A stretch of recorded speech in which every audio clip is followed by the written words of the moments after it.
ನನ್ನೆಲ್ಲ ಸ್ನೇಹಿತರಿಗೆ ತರಗತಿಗೆ ಸ್ವಾಗತ. ತರಗತಿ ಪ್ರಾರಂಭ ಮಾಡೋಕ್ಕಿಂತ ಮುಂಚಿತವಾಗಿ ನಮ್ಮ ಒಂದು ಯೂಟ್ಯೂಬ್ ಚಾನಲಿಗೆ ಸಬ್ಸ್ಕ್ರೈಬ್ ಆಗಿ ಜೊತೆಗೆ ಪ್ರತಿನಿತ್ಯ ತರಗತಿಗಳನ್ನು ವೀಕ್ಷಿಸಿ ಅನ್ನುತ್ತಾ ಇವತ್ತಿನ ತರಗತಿಯನ್ನು ಪ್ರಾರಂಭ ಮಾಡ್ತಾ ಹೋಗ್ತೀನಿ. ಇವತ್ತಿನ ತರಗತಿ ಮೊಹಮ್ಮದ್ ಅಲಿ ಜಿನ್ನಾ ಅವರ ಬಗ್ಗೆ ಚರ್ಚೆಯನ್ನು ಮಾಡ್ತಾ ಹೋಗೋಣ. ಏನು ಈ ಮೊಹಮ್ಮದ್ ಅಲಿ ಜಿನ್ನಾ ಎಲ್ಲೋ ಹೆಸರು ಕೇಳಿದಾರ ಅಂದ್ಕೊಳ್ತಾ ಇದ್ದೀರಿ. ಇವರು ಈಗಿನ ಒಂದು ಯಾವ ರೀತಿ ನಾವು ಗಾಂಧೀಜಿಯವನ ಭಾರತದ ರಾಷ್ಟ್ರಪಿತ ಅಂತ ಕರಿತೀವೋ ಈಗಿನ ಪಾಕಿಸ್ತಾನದ ರಾಷ್ಟ್ರಪಿತ ಜಿನ್ನಾರವರು ಆಗಿಬಿಟ್ಟಾರೆ. ಮೊಹಮ್ಮದ್ ಅಲಿ ಜಿನ್ನಾರವರು 1906ರಲ್ಲಿ ಭಾರತೀಯ ರಾಷ್ಟ್ರೀಯ ಕಾಂಗ್ರೆಸ್ಸನ್ನು ಸೇರ್ತಾ ಹೋಗ್ತಾರೆ ಹಾಗೂ ದಾದಾಬಾಯಿ ನವರೋಜಿಯವರ ಖಾಸಗಿ ಕಾರ್ಯದರ್ಶಿ ಆಗಿರ್ತಂದು ಪ್ರೈವೇಟ್ ಸೆಕ್ರೆಟರಿ ಕೂಡ ಆಗಿ ಕೆಲಸವನ್ನು ಮಾಡಿರ್ತಾರೆ. ಯಾರ ಜೊತೆಗೆ? ದಾದಾಬಾಯಿ ನವರೋಜಿ ಜೊತೆಗೆ. ಇವರು ತಿಲಕರ ಒಂದು ವಿರುದ್ಧದ ಮೊಕದ್ದಮೆಗಳ ಸಂದರ್ಭದಲ್ಲಿಯೂ ಕೂಡ ಅವರ ಪರ ವಹಿಸಿದ್ದರಿಂದ ಇದು ಜಿನ್ನಾರವರಿಗೆ ಅತೀವ ಪ್ರಶಂಸೆಯನ್ನು ತಂದು ಕೊಡ್ತಾ ಹೋಗ್ತದೆ. ಏನು ಬಾಲ್ ಗಂಗಾಧರ್ ಅವರ ಏನು ಅವ್ರ ವಿರುದ್ಧ ಮೊಕದ್ದಮೆಗಳು ಇರ್ತಾವಲ್ಲ, ಆ ಮೊಕದ್ದಮೆಗಳ ಸಂದರ್ಭದಲ್ಲಿ ಅವರ ಪರ ಏನು ಮಾಡ್ತಾ ಹೋಗ್ತಾರೆ, ಕೆಲಸವನ್ನು ಮಾಡ್ತಾ ಹೋಗ್ತಾರೆ. ಈ ಒಂದು ಕೆಲಸ ಮಾಡೋದ್ರಿಂದ ಅವ್ರಿಗೆ ಏನಾಗ್ತೈತಿ, ಅತೀವ ಪ್ರಶಂಸೆಯನ್ನು ತಂದು ಕೊಡ್ತಾ ಹೋಗ್ತದೆ. ಜೊತೆಗೆ ಹೋಮ್ ರೂಲ್ ಲೀಗನ್ನು ಸೇರ್ತಾ ಹೋಗ್ತಾರೆ. ಜೊತೆಗೆ 1916ರ ಅನೇಕ ಸಮಾವೇಶಗಳಲ್ಲಿ ಹಿಂದೂ ಮತ್ತು ಮಹಮ್ಮದೀಯರ ನಡುವಿನ ಏಕತೆಯನ್ನು ಅಗತ್ಯವನ್ನು ತಿಳ್ಕೊಳ್ತಾ ಹೋಗ್ತಾರೆ. ಜೊತೆಗೆ ಇವರು ಮುಸ್ಲಿಂ ಪರ ರಾಜಕಾರಣಿ ಎಂದು ಬಿಂಬಿತವಾಗಿದ್ದರಿಂದ ಬ್ರಿಟಿಷರ ಒಂದು ಬಳುವಳಿಯನ್ನು ಜಿನ್ನಾರವರು ಏನು ಮಾಡ್ತಾ ಹೋಗ್ತಾರೆ, ವಿರೋಧಿಸ್ತಾ ಹೋಗ್ತಾರೆ. ಅಂದರೆ ಮುಸ್ಲಿಂ ಪರ ರಾಜಕಾರಣಿ ಎಂದು ಬಿಂಬಿತವಾಗಿದ್ದರಿಂದ ಬ್ರಿಟಿಷರ ಬಳುವಳಿಯನ್ನು ಜಿನ್ನಾರವರು ಏನು ಮಾಡ್ತಾ ಹೋಗ್ತಾರೆ, ವಿರೋಧವನ್ನು ಮಾಡ್ತಾ ಹೋಗ್ತಾರೆ. ರೌಲತ್ ಕಾಯ್ದೆಯನ್ನು ವಿರೋಧಿಸಿ ಅವರು ತಮ್ಮ ಒಂದು ಕೇಂದ್ರೀಯ ಶಾಸನ ಸಲಹಾ ಸಮಿತಿಗೆ ಏನು ಮಾಡ್ತಾ ಹೋಗ್ತಾರೆ, ರಾಜೀನಾಮೆಯನ್ನು ನೀಡ್ತಾ ಹೋಗ್ತಾರೆ. ಯಾವ ಕಾಯ್ದೆಯ ವಿರುದ್ಧ? ರೌಲತ್ ಕಾಯ್ದೆ ಯಾವಾಗ ಬರ್ತೈತಿ? 1919ರಲ್ಲಿ ಬರ್ತಾ ಹೋಗ್ತೈತಿ. ಈ ಒಂದು ಕಾಯ್ದೆಯನ್ನು ವಿರೋಧಿಸಿ ತಮ್ಮ ಒಂದು ಕೇಂದ್ರೀಯ ಶಾಸನ ಸಲಹಾ ಸಮಿತಿಗೆ ಏನು ಮಾಡ್ತಾ ಹೋಗ್ತಾರೆ, ರಾಜೀನಾಮೆಯನ್ನು ನೀಡ್ತಾ ಹೋಗ್ತಾರೆ. ಜೊತೆಗೆ ದುಂಡು ಮೇಜಿನ ಸಮ್ಮೇಳನಗಳು ನಡೀತಾ ಹೋಗ್ತಲ್ಲ, 3 ದುಂಡು ಮೇಜಿನ ಸಮ್ಮೇಳನಗಳು ಯಾರು ಭಾಗವಹಿಸಿರ್ತಾರಪ್ಪ? ಒಂದನೇದು ಅಂಬೇಡ್ಕರ್ ಅವರು ಭಾಗವಹಿಸಿರ್ತಾರೆ. ಜೊತೆಗೆ ಈ ಮೊಹಮ್ಮದ್ ಅಲಿ ಜಿನ್ನಾರವರು ಭಾಗವಹಿಸಿರ್ತಾರೆ. ಜಿನ್ನಾ ತಾನೊಬ್ಬ ರಾಷ್ಟ್ರೀಯವಾದಿ ಮುಸಲ್ಮಾನನೆಂದು ಘೋಷಣೆಯನ್ನು ಕೂಗ್ತುಕೊಳ್ತಾನೆ. ಎಲ್ಲಿ? ದೊಡ್ಡ ಮೇಜಿನ ಸಮಿತಿಗಳಲ್ಲಿ ಜಿನ್ನಾ ಏನು ಮಾಡ್ತಾ ಹೋಗ್ತಾನೆ, ನಾನೊಬ್ಬ ರಾಷ್ಟ್ರೀಯವಾದಿ ಮುಸಲ್ಮಾನ ಅಂತಂದು ಘೋಷಣೆ ಮಾಡ್ತಾ ಹೋಗ್ತಾನೆ. 1937ರ ಚುನಾವಣೆಯ ನಂತರ ಕಾಂಗ್ರೆಸ್ ಮತ್ತು ಮುಸ್ಲಿಂ ಲೀಗ್ ಸಮ್ಮಿಶ್ರ ಸರ್ಕಾರವನ್ನು ರೂಪಿಸಲು ವಿಫಲವಾದಂಥ ಸಂದರ್ಭದೊಳಗೆ ಜಿನ್ನಾ ತನ್ನ ಕಾರ್ಯತಂತ್ರವನ್ನು ಏನು ಮಾಡ್ತಾ ಹೋಗ್ತಾರೆ, ಬದಲಾವಣೆಯನ್ನು ಮಾಡ್ಕೊಳ್ತಾನೆ. ಯಾವಾಗ ಕಾಂಗ್ರೆಸ್ ಮತ್ತು ಮುಸ್ಲಿಂ ಲೀಗ್ನಲ್ಲಿ ಚುನಾವಣೆಗಳು ನಡೆದಂಥ ಸಂದರ್ಭದಲ್ಲಿ ಕಾಂಗ್ರೆಸ್ ಪಕ್ಷವು ಬಹುಮತದೊಂದಿಗೆ ಗೆಲುವನ್ನು ಸಾಧಿಸ್ಕೊಳ್ತೈತೆ. ಆದರೆ ಕಾಂಗ್ರೆಸ್ ಪಕ್ಷ ಮತ್ತು ಮುಸ್ಲಿಂ ಲೀಗು ಇವು ಸಮ್ಮಿಶ್ರ ಸರ್ಕಾರ ರೂಪಿಸೋಕೆ ವಿಫಲ ಆದಂಥ ಸಂದರ್ಭದಲ್ಲಿ ಜಿನ್ನಾರವರು ಏನು ಮಾಡ್ತಾ ಹೋಗ್ತಾರೆ, ಕಾರ್ಯತಂತ್ರವನ್ನು ಬದಲಾವಣೆಯನ್ನು ಮಾಡ್ಕೊಳ್ತಾರೆ. ಆ ಬ್ರಿಟಿಷರು ಸ್ವಾತಂತ್ರ್ಯ ನೀಡುವಂಥ ಹತ್ತಿರವಾದಂಥ ಜಿನ್ನಾರವರು ಪಾಕಿಸ್ತಾನದ ಬೇಡಿಕೆಯನ್ನು ವಿವಿಧ ರೀತಿಯಲ್ಲಿ ತೆರವುಗೊಳಿಸ್ತಾ ಹೋಗ್ತಾರೆ. ಎಲ್ಲಿ?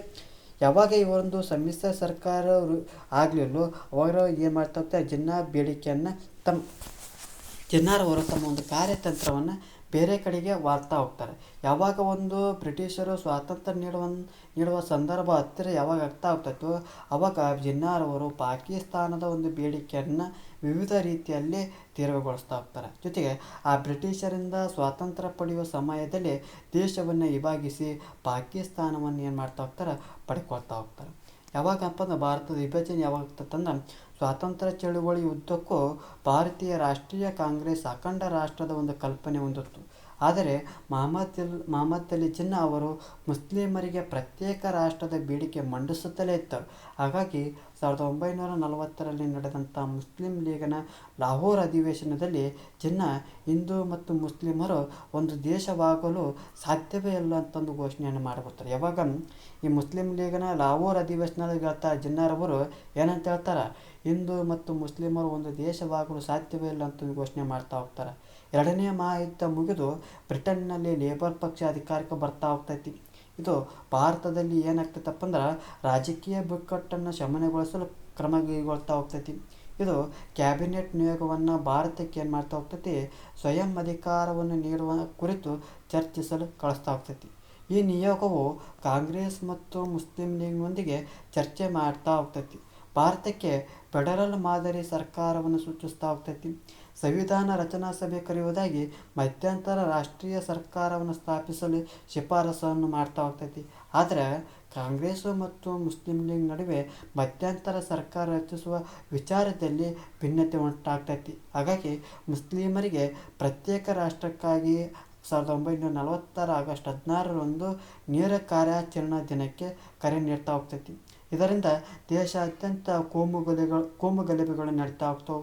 ಬಂಗಾಳ ಒಂದರಲ್ಲಿ ಸಾವಿರಾರು ಅಮಾಯಕ ಹಿಂದೂಗಳನ್ನು ಕೇವಲ 48 ತಾಸುಗಳ ಅವಧಿಯಲ್ಲಿ ಮೂಲಭೂತವಾದಿ ಮುಸ್ಲಿಮರು ಏನು ಮಾಡ್ತಾ ಹೋಗ್ತಾರೆ, ಅಮಾನುಷವಾಗಿ ಕೊಂತಾ ಹೋಗ್ತಾರೆ.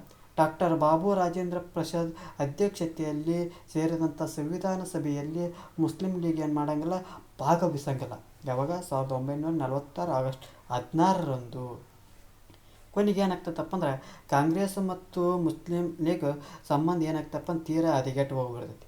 ಈ ಸಮಯದಲ್ಲಿ ಬ್ರಿಟಿಷ್ ಸರ್ಕಾರ ಶೀಘ್ರವಾಗಿ ಅಧಿಕಾರವನ್ನು ಹಸ್ತಾಂತರಿಸುವುದಾಗಿ ತಿಳಿಸಿ 1946 ಮಾರ್ಚ್ನಲ್ಲಿ ಲಾರ್ಡ್ ಮೌಂಟ್ ಬ್ಯಾಟನ್ ಅವರನ್ನು ಭಾರತಕ್ಕೆ ವೈಸರಾಗಿ ಕಳಿಸ್ತಾ ಹೋಗ್ತೈತಿ. ಯಾವಾಗ 1946 ಒಳಗೆ ಯಾರನ್ನ, ಲಾರ್ಡ್ ಮೌಂಟ್ ಬ್ಯಾಟನ್ರವರು ಗಾಂಧೀಜಿ ಮತ್ತು ಜಿನ್ನಾ ಮತ್ತಿತರ ನಾಯಕರೊಂದಿಗೆ ಮಾತುಕತೆಯನ್ನು ನಡೆಸಿ ಭಾರತವನ್ನು ವಿಭಜಿಸುವಂಥ ಯೋಜನೆಯನ್ನು ರೂಪಿಸ್ತಾ ಹೋಗ್ತಾರೆ.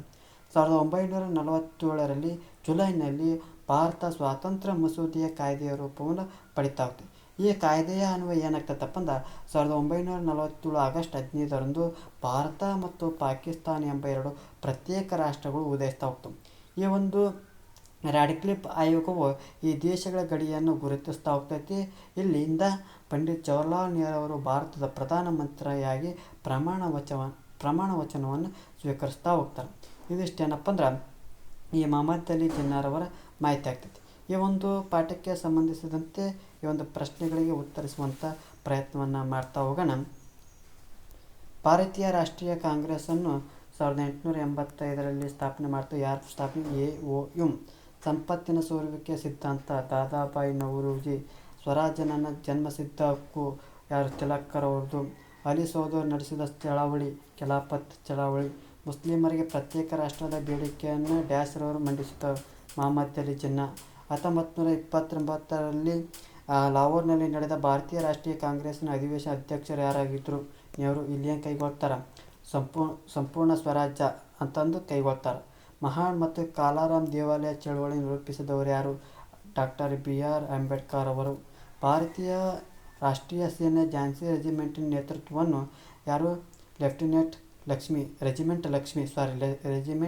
ಲಕ್ಷ್ಮಿ ವಹಿಸ್ಕೊಂಡಿರ್ತಾರೆ. ಉಪ್ಪಿನ ಸತ್ಯಾಗ್ರಹವನ್ನು ಗಾಂಧೀಜಿಯವರು ಡ್ಯಾಶ್ ಎಂಬಲ್ಲಿ ನಡೆಸಿದರು. ದಂಡಿಯಲ್ಲಿ. ಸಬರ್ಮತಿಯಿಂದ ಪ್ರಾರಂಭವಾಗಿ ದಂಡಿ ಎದೆಯಲ್ಲಿ ಐತಪ್ಪ, ಸೂರತ್ ಸಮೀಪದಲ್ಲಿ ಐತಿ. ಕ್ವಿಟ್ ಇಂಡಿಯಾ ಚಳುವಳಿಯು 1942 ನಡೀತಾ ಹೋಗ್ತೈತಿ. ಜೊತೆ ಈ ಒಂದು ಪ್ರಶ್ನೆಗಳು ಉತ್ತರಿಸುವಂಥ ಪ್ರಯತ್ನವನ್ನು ಮಾಡ್ತಾ ಹೋಗೋಣ. ಭಾರತೀಯ ರಾಷ್ಟ್ರೀಯ ಕಾಂಗ್ರೆಸ್ಸಿನ ಸ್ಥಾಪಕರು AOM. ಮರಾಠ ಪತ್ರಿಕೆಯನ್ನು ಪ್ರಕಟಿಸಿದವರು ಬಾಲ್ ಗಂಗಾಧರ್ ತಿಲಕ್. ಇದು ಮರಾಠ ಎಂಬ ಪತ್ರಿಕೆ ಇಂಗ್ಲಿಷ್ ಭಾಷೆಯಲ್ಲಿದೆ ಮತ್ತು ಕೇಸರಿ ಎಂಬ ಪತ್ರಿಕೆ ಮರಾಠ ಭಾಷೆಯಲ್ಲಿದೆ. ಸ್ವರಾಜ್ಯ ಪಕ್ಷ ಸ್ಥಾಪಿಸಿದ ವರ್ಷ ಯಾವುದು? ಸ್ವರಾಜ್ಯ ಪಕ್ಷ 1929. ಭಾರತೀಯ ರಾಷ್ಟ್ರೀಯ ಕಾಂಗ್ರೆಸ್ಸಿನ ಹರಿಪುರದ ಅಧಿವೇಶನ ಅಧ್ಯಕ್ಷರು ಯಾರಾಗಿದ್ದರು? ಸುಭಾಷ್ ಚಂದ್ರ ಬೋಸ್ರವರಾಗಿದ್ದರು. ಭಾರತದ ಉಕ್ಕಿನ ಮನುಷ್ಯ ಎಂದು ಯಾರು? ಸರ್ದಾರ್ ವಲ್ಲಭಾಯ್ ಪಟೇಲ್. ಇದಿಷ್ಟೇನಪ್ಪ ಈ ಪ್ರಶ್ನೆಗಳ ಉತ್ತರ ಆಗ್ತೈತಿ. ಈ ಒಂದು ತರಗತಿ ಎಷ್ಟಾಗಿತ್ತಪ್ಪ ನಮ್ಮ ಒಂದು ಯೂಟ್ಯೂಬ್ ಚಾನಲಿಗೆ ಸಬ್ಸ್ಕ್ರೈಬ್ ಆಗಿ, ಜೊತೆಗೆ ಒಂದು ತರಗತಿ ಎಷ್ಟಾಗಿತ್ತಪ್ಪ ಲೈಕ್ ಮಾಡಿ, ಇಲ್ಲದಿದ್ದರೆ ಡಿಸ್ಲೈಕ್ ಮಾಡಿ. ಏನಾದರೂ ದೋಷಗಳು ಮತ್ತು ನಿಮ್ಮ ಒಂದು ಅಭಿಪ್ರಾಯವನ್ನು ಕಮೆಂಟ್ ಬಾಕ್ಸ್ನ ಮೂಲಕ ತಿಳಿಸಿ ಅಂತ ಈ ಒಂದು ತರಗತಿಯನ್ನು ಮುಗಿಸ್ತಾ ಇದ್ದೀನಿ. ಎಲ್ಲರಿಗೂ ಧನ್ಯವಾದಗಳು.